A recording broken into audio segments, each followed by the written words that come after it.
బనకచర్లపై deputy CM Bhatti Vikramarka కీలక వ్యాఖ్యలు చేశారు.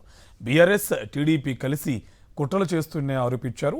లోకేష్ను కేటీఆర్ సీక్రెట్గా ఎందుకు కలిశారో చెప్పాలన్నారు. రేవంత్, ఉత్తమ్ ఢిల్లీ వెళ్లి బనకచర్ల ఆపారని తెలిపారు. ఏపీ బనకచర్ల కడుతుందని కేటీఆర్ అంటున్నారని, వృధా జలాల కోసమే బనకచర్ల అని లోకేష్ అంటున్నారు. ఇద్దరూ ప్రజలను తప్పుదో పట్టించేలా వ్యవహరించారని మండిపడ్డారు.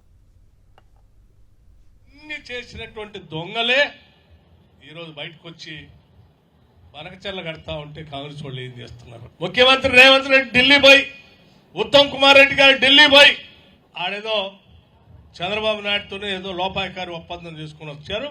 అందుకే వాళ్ళు బనకచర్ల కడతా ఉన్నారు. మాకు నష్టం జరుగుతూ ఉంది, తెలంగాణను మేము రక్షించడానికి బయలుదేరామని చెప్తా ఉన్నారు. నేను అడుగుతా ఉన్నాను, ఉత్తమ్ కుమార్ రెడ్డి గారు, రేవంత్ రెడ్డి గారు ఢిల్లీకి పోయారు కాబట్టే ఇవాళ బనకచర్ల ఆగింది. లేకపోతే వాళ్ళు కట్టే వాళ్లే తెలంగాణకి నష్టం జరిగేది. మొన్న ఎప్పుడో మాట్లాడారు ముఖ్యమంత్రి రేవంత్ రెడ్డి గారు, అయ్యా కేటీఆర్ గారు దొంగతనంగా రాత్రిపూట మీరు పోయి లోకేష్ ఎందుకు కలిశారు? మీ ఇద్దరికి ఉన్నటువంటి అవగాహన ఏంటి, అండర్స్టాండింగ్ ఏంటి బయటికి చెప్పాలని అన్నారు. ఇవాళ ఆయన చెప్పింది ఇవాళ నిజమైంది.